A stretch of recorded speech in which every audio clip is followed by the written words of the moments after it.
You, as I mentioned, have been working on this reporting all morning. What more can you tell us about Damian Lillard's mindset that led us here? Yeah, I mean, this is not something Damian Lillard wanted to do. Yeah, he never wanted to do this. Yeah. And I think it's important to remember how we got here, which is he's been very clear with the Blazers throughout the last year or so that he wanted to be on a team that had a chance to win and that was on that same timeline.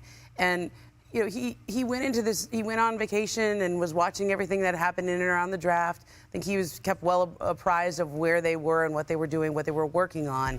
When he had the meeting with Portland on Monday, when he met with GM Joe Cronin and sat face to face, he was contemplating asking for a trade at that meeting. And the message that was delivered during that meeting was just, here's what we're working on. Give us a chance to do some things. Let's see where we are. And for this whole week, I mean, we were expecting something like this could happen, but Damian Lillard sat back and waited to see what the Blazers were going to do. And I think, as Adrian just mentioned, as Woj just mentioned there, Jeremy Grant re-signing with the Trailblazers was part of the idea of keeping Damian Lillard happy. But I also think that is something that everybody involved knew was a possibility, because on Monday everyone was clear about where things stood. That Damian Lillard was not going to have all that much patience. The only question was when and how he might ask for a trade, depending on what Portland was able to execute. Would he give them through the rest of free agency? Would he wait through summer? Would he wait till training camp? Would he wait till February at the trade deadline? I think the Blazers were hoping he would give them longer to execute some of the moves that they were trying to pull off. But Damian Lillard was not going to wait. And that's why after last night, he had a long conversation with people he's very close to, and this morning the trade request was made. Were the Trailblazers surprised? No. How could you be surprised? That's kind of, and so I mean, no. that's what I keep going back to is, so you made this huge deal, as Woj just outlined. That's a huge deal with Jeremy Grant that you make in the hopes of keeping Damian Lillard. Yeah. Did they believe that was going to be enough and they'd have more time here? That's the thing that I'm not quite understanding. I think they made that deal eyes wide open, knowing that this was a possibility, and it's really just a question of when. Okay. And, how long would Dame really give them? Because I think they understood what we all understood, which is Dame wanted to play his entire career for the Trailblazers. Yeah. Like, he wanted to be in Portland. And so the only question is, how long would he give them? I think the sense was the longer he gave them, the more chance that he would say, okay, let's see, would he watch Scoot in Summer League? You get excited about that. You watch what they do in free agency, you get excited about that. Like, how long would he give? The longer he gave them, the better chance they had of keeping him there. But I think there's just a recognition, and I think what's important too, and something that Woj reported as well, they want to work with him. They have so much respect for what he's meant to their franchise that I think they could not have been surprised this morning. Everything was very clear Monday when they met. I was frankly a little surprised that he didn't ask for the trade on Monday. I think that was the intention going into that meeting on Monday. It was, okay, here's where I'm at, let's do this. And the only question is, he gave them some extra time to see what would happen in free agency. And that's why we arrived here this morning. Hello, Tim. Can you tell us, we know that Damian Lillard, one of his preferred destinations is Miami. But what does Miami think of that? Well, Malika, this is a moment that Miami has been preparing for, really going all the way back to last October, when they signed Tyler Hero to a contract extension. Now, Hero signed a 4-year, $120 million deal. And by signing that deal then, he can now be included in a trade right now. If he was a free agent, a restricted free agent right now, and had to go through signing an offer sheet or signing a deal with Miami, that's another wrinkle that would be involved in this situation. Whereas now the Heat have been sitting here for months, knowing that they have a package built around Tyler Hero and draft picks and swaps in the future that they could offer for some kind of star player. And when you look at Damian Lillard, he's exactly the kind of guy that this team was missing in their playoff run to go alongside Jimmy and Butler and Bam Adebayo. A guy who can score in big situations late in games and take some of that pressure off Jimmy Butler down the stretch when the defenses are going to be focusing in on him. So certainly Miami is ready to go after Damian Lillard. And now that Damian Lillard has requested this trade, it's going to be very interesting to see if they can pull this off and create what might be the best big three in the NBA. Yeah, certainly. We didn't see Tyler Hero at the end of the postseason at the finals as he continued to recover from that hand injury. Tim, how aggressive is Miami going to be? Do we have a sense of if they're already putting in calls? What does this look like? Well, Malik, I expect the Heat to be very aggressive in trying to get something done here, and that's because Pat Riley is still involved here in Miami, right? And you go back to 1995 when he took over the Heat, coming from New York and the Knicks. The Heat have been a team that have consistently chased stars. They went and got Alonzo Mourning and Tim Hardaway. They went and got Shaquille O'Neal. They obviously put together LeBron James, Dwayne Wade, and Chris Bosh. And then they went 4 years ago and got Jimmy Butler when it seemed like they didn't have a path to get that kind of player in their team.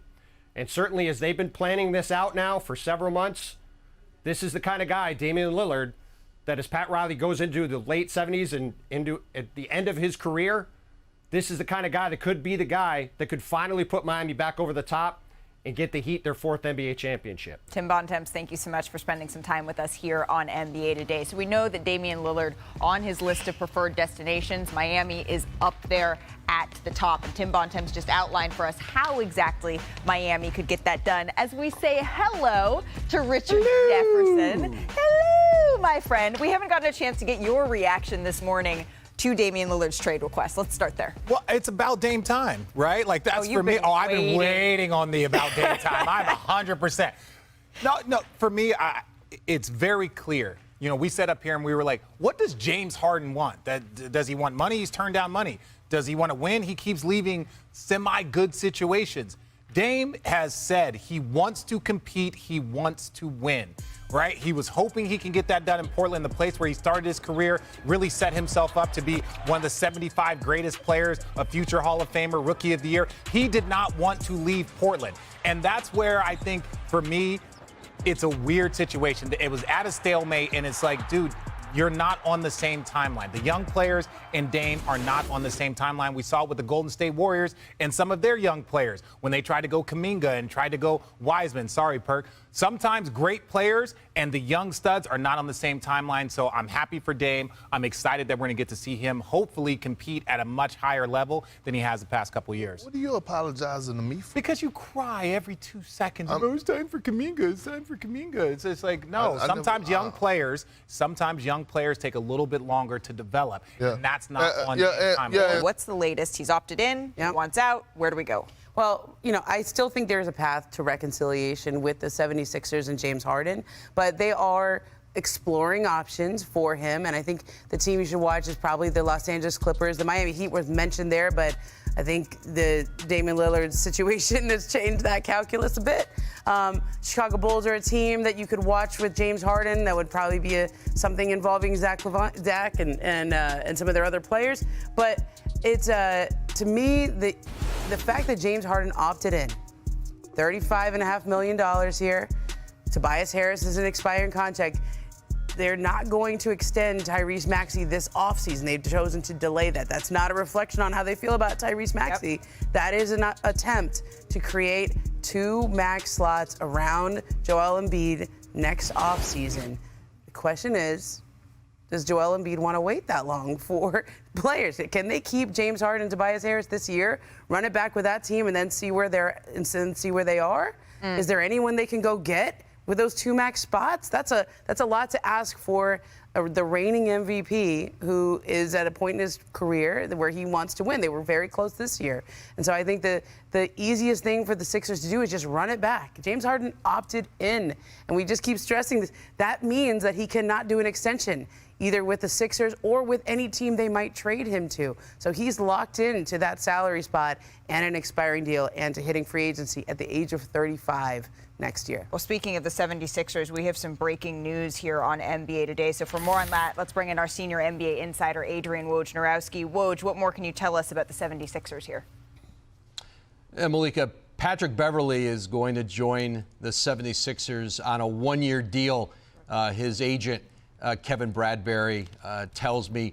But more significantly, Brook Lopez is returning to the Milwaukee Bucks.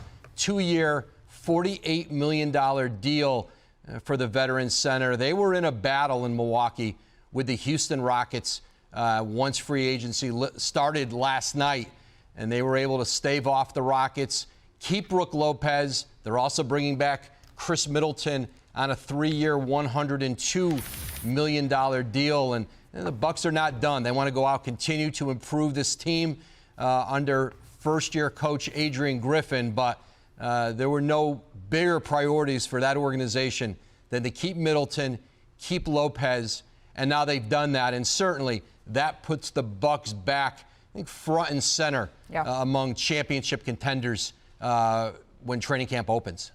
All right, so we have a one-year deal with Patrick Beverley headed to the 76ers. 2 years, $48 million. Our Adrian Wojnarowski is reporting for Brooke Lopez headed back to the Milwaukee Bucks. Woj, thank you so very much. We'll see you back here in just a little bit.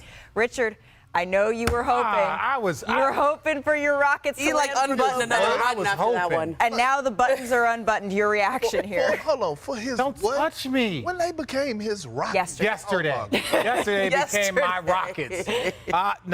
Look, Brooke Lopez, Milwaukee, perfect fit. Again, he's paired perfectly with Giannis. Those are those times where, like, sometimes remember the DeAndre Blake Griffin thing where you're like, hey, bro, don't leave us. Like, we got something here. I know we can keep doing this. So, those are the ones where you talk about when Draymond was talking about he talks to his guys regularly. I imagine that as Houston started popping up, as Fred showed up in Houston, Houston started becoming a real option. Yeah. And they were like, hey, everybody, let's get on the phone to Brooke. Tell him we love him. Let's coddle the big fella. Right? Let's make sure he's good. So I like this. I like this for Milwaukee. I still like what Houston is building a lot. You have an elite coach. You have an elite point guard. And you got tons of young wings and talent. This was a must for Milwaukee. Yes. A must because Giannis is up for another extension, I believe, in September. And you cannot take even a half step, a quarter step back with the clock ticking on that. And Brooke Lopez is 35 years old. I get the risk, but 2-year deal, fine. You sign up for that every time. I thought last season was the best season of his career, dating all the way back to even his Nets prime when he was averaging 20, 22 a game. He was that good on both ends of the floor. They are a different team without him, so they needed him back. And Pat Bev has played with James Harden before. I don't know what that means, but it's not nothing. Here's the thing. It's a vet minimum, and as we talked about, if they're trying to preserve 2 max contract spots for next offseason, that looks like everything the Sixers are going to do is going to be players in that range. 1 year, key players that are not going on your books for next season. And that limits your options. I mean, yesterday, they lost Shake Milton, they lost Gorgie Jang. That is George Niang. They're losing key pieces to that bench and replacing them with guys on 1 year minimum contracts. Richard, you're making a quizzical face. No, I was just thinking about losing Shake, right? And what he brought in. Again, like we know Pat Bev. Defensively, he's one of the best defensive guards in this league. And then, look, maybe he's lost a little bit of a step, but he's still a high-energy, high-communicative player, and that's what you want on the court, especially when you're starting to see that there's going to be some change in the Philly situation. You don't know what it is, but he is a player that typically, when he's on your roster, your team benefits and the defense improves. He's also a player that has a personal relationship with James Harden that can also get on the phone with James Harden and kind of be that middle person to change his mindset. Philly has all the leverage, in my opinion, when it comes down to this James Harden situation. You don't have to trade him. And I love that you brought that up because if I'm Philly, if I don't get back with exactly what I want, I actually don't trade James Harden. I actually make him play because we know the one thing about James is that he didn't turn down 2 contracts over, the last 3 or 4 years? Okay? He's not trying to miss out on any more money.